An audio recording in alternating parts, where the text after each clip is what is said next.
नमस्कार जय जगन्नाथ समस्त को।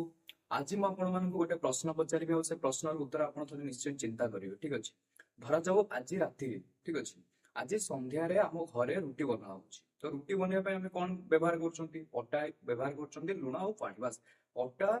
पानी और लुण आम रुटी बनाई होम से रुटी को राति खाऊ ना जदि बड़ीगला का सका खाऊ बस सका आम से रुटी को खाऊ ना फिंगी दौर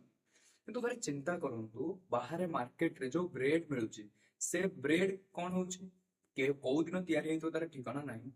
ताको पैकेट करा होची पैकेट ऊपर पुनी एक्सपायरी डेट लिखा होची कि ये 7 दिन 8 दिन पर्यंत ये भलरे रहिबा खाइयो किंतु चिंता कर जो ब्रेड आम घरे तयारी होची जो रुटी को आमे ताको 24 घंटा भीतर ही व्यवहार करछन तापर आमे ताको व्यवहार करूना किंतु बाहर मार्केट रे से को प्रोसेस रे तयारी होची हमको जणा ही नाही किंतु से रुटी को बा से ब्रेड को आमे बहुत आराम रे ताको खाउछंती एथिरे कोन होउछ देखो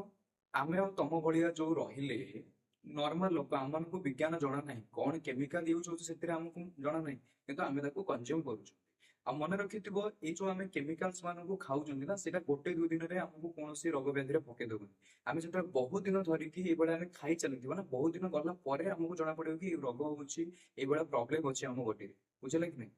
तो जिते बड़ी भी आपन किसी खाउछन ना घरे तयारी करतो जिंस को खातु काहे कि ना हमें जो रुटी को 24 घंटा पर खाउना किंतु सही ब्रेड को हमें बाहर दुकान रो को दिन तयारी तो जणा नहीं हमें ताको